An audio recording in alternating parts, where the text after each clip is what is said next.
నూతన సంవత్సరంలో మనము ఈ 5 విషయాలు బహు జాగ్రత్తగా కాపాడుకోవాలి. లేదా ఈ 5 విషయాలను మనం నిర్లక్ష్యం చేయకుండా బహు శ్రద్ధ వహించాలి. ఏమిటి 5 విషయాలు అని మీతో పంచుకోబోతున్నాను.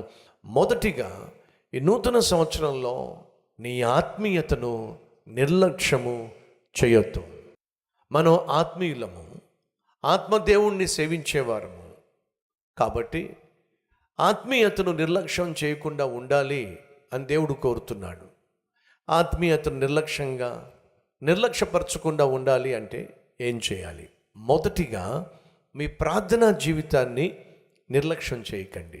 మీరు ఆదికాండము 1వ అధ్యాయము 1వ వచనాన్ని చదివితే కనిపించేదేంటో చూడండి ఒకసారి.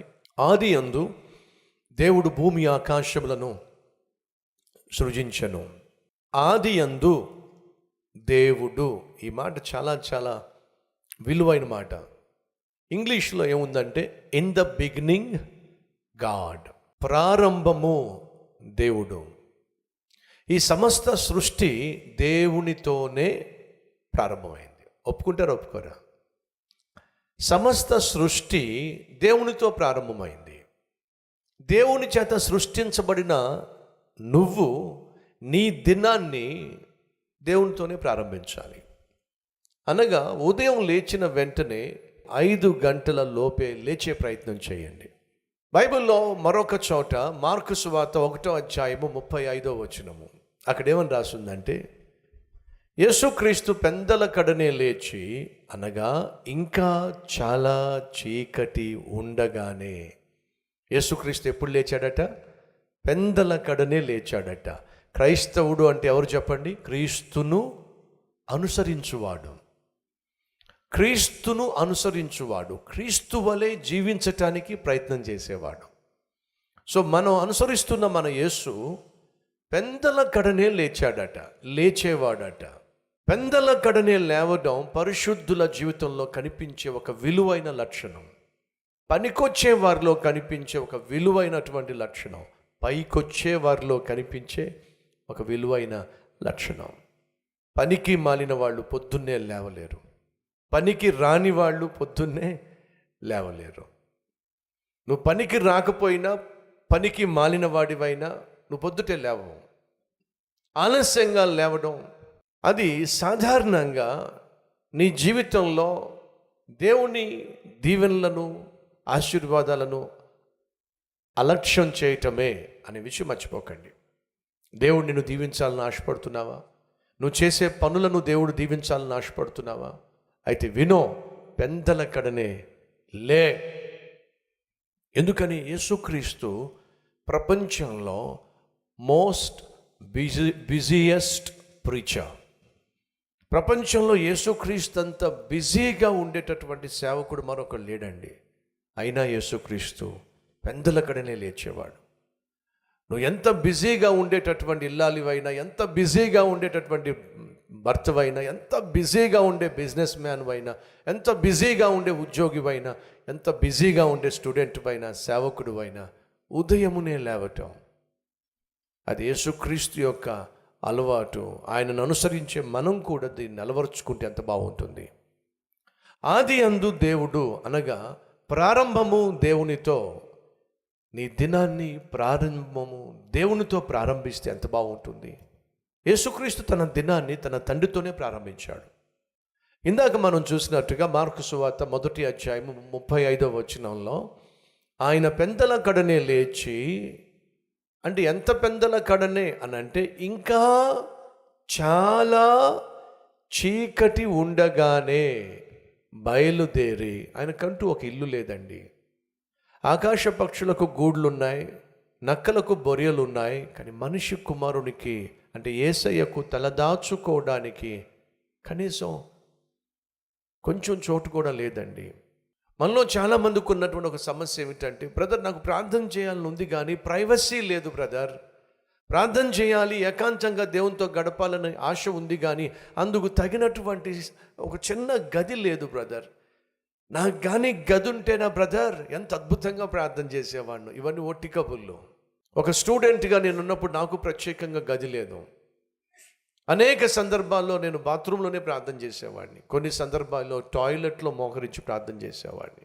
హాస్టల్లో ఉంటున్నప్పుడు అందరూ ఆ బాత్రూమ్ అంతా వాడేసిన తర్వాత మొత్తం క్లీన్ చేసుకుని, మొత్తం తుడిచేసుకొని, ఆ బాత్రూమ్నే నా ప్రార్థనా గదిగా మార్చుకొని కన్నీళ్ళు మున్నీళ్ళు కారుస్తూ ఎన్నెన్ని గంటలు ప్రార్థన చేసేవాడిని ఒక స్టూడెంట్గా. నా జీవితాన్ని కాపాడుకోవడానికి, దేవుడు నాకు ఇచ్చినటువంటి పిలుపును కాపాడుకోవడానికి, దేవుని యొక్క విలువైనటువంటి చిత్తాన్ని తెలుసుకోవడానికి ఒంటరిగా నేను ఎంతకాలం బాత్రూంలో ప్రార్థన చేశాను. ప్రియ సహోదరి సహోదరులు, నువ్వు ప్రార్థించే మనసు కలిగి ఉంటే ప్రార్థించడానికి ఏదో ఒక స్థలము నువ్వు కనుగొంటావు. ఏకాంతంగా దేవునితో గడపడం, ఎక్కువ సమయం దేవునితో గడపడం, దయచేసి గమనించండి, విలువైన ఆత్మీయ పునాది వేసుకోవడానికి అది ఆధారం. యేసుక్రీస్తు ఎంతో బిజీగా ఉన్నప్పటికీ కూడా తను పెందలకడనే లేచేవాడు. చాలా చీకటిగా ఉన్నప్పుడే లేచి బయలుదేరి అరణ్యమునకు వెళ్ళి ఏం చేశాడట? ప్రార్థన చేసెను అని మీ బైబిల్లో కనిపించదు. మరి ప్రార్థన చేయుచూ ఉండెను. ఏదో ఒకసారి నువ్వు ప్రొద్దుటే లేచి ప్రార్థన చేసేసి నువ్వు చాలా సంతోషంగా ఫీల్ అయిపోవడానికి వీల్లేదు. ఉదయమునే లేవడం, పెందలకడనే లేవడం, ప్రభు సన్నిధిలో మోకరించడం, అది నీ జీవితంలో ఒక భాగం కావాలి. నిర్లక్ష్యం చేయొద్దు ప్రార్థన జీవితాన్ని. అది యేసుక్రీస్తు మనకిచ్చినటువంటి ఒక మోడల్. ప్రపంచాన్ని ప్రభావితం చేసిన ప్రతి ఒక్కరూ కూడా పెందలకడనే లేచి మోకరించి ప్రార్థన చేసిన వాళ్ళు. నీ జీవితం అనేక మందిని ప్రభావితం చేయాలి అని నువ్వు ఆశిస్తున్నట్లయితే, ఒక తల్లిగా నీ బిడ్డలను ప్రభావితం చేయాలనుకుంటే, ఒక తండ్రిగా నీ బిడ్డలను ప్రభావితం చేయాలంటే, ఒక భర్తగా భార్యగా నీ కుటుంబాన్ని నువ్వు కట్టుకోవాలి అంటే, నువ్వు చేస్తున్న ఉద్యోగంలో వ్యాపారంలో ఆశీర్వాదాన్ని నువ్వు చూడాలంటే దేవునితోనే నీ దినాన్ని ప్రారంభించాలి. ఈ నూతన సంవత్సరంలో దాన్ని ఒక విధిగా, ఖచ్చితమైనటువంటి విధిగా అంగీకరించవలసిందిగా కోరుతున్నాను. ప్రార్థనను నిర్లక్ష్యము చేయొద్దు, వాక్యాన్ని నిర్లక్ష్యము చేయొద్దు, సంఘముగా కూడుకోవడం నిర్లక్ష్యము చేయొద్దు, సాక్ష్యమును నిర్లక్ష్యము చేయొద్దు. చివరిగా నువ్వు దేవునికి ఇవ్వవలసిన కానుక విషయంలో నిర్లక్ష్యము చేయొద్దు. ఈ 5 విషయాలు మన ప్రాణాత్మ శరీరాల్లో కలిసి ఉండాలి. ప్రభువు కోసం ఈ నూతన సంవత్సరంలో మనం రోషము కలిగినటువంటి అసలైన క్రైస్తవులుగా జీవించాలి. అట్టి కృప దేవుడు మనకు అనుగ్రహించును గాక. రండి ప్రార్థన చేద్దాం. ప్రతి ఒక్కరు ప్రార్థనలు ఏకీవించండి.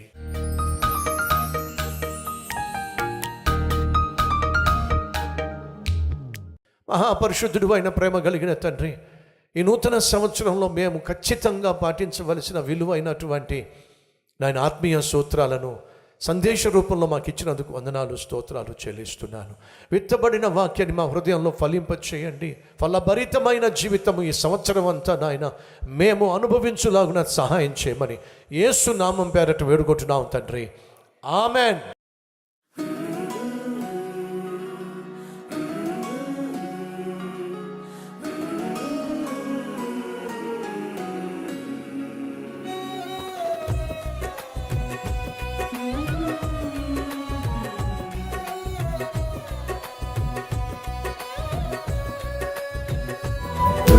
ఫ్రెండ్స్, ఈరోజు అందించినటువంటి క్లుప్త సందేశం మీకు ఆశీర్వాదకరంగా ఉంటే లైక్ చేయండి, 10 మందికి షేర్ చేయండి. అలాగే ఈ సందేశం వల్ల మీరు ఎంతగా దీవించబడ్డారో ఒక కామెంట్ కూడా పెట్టవలసిందిగా కోరుతూ సెలవు తీసుకుంటున్నాను. Have a blessed day.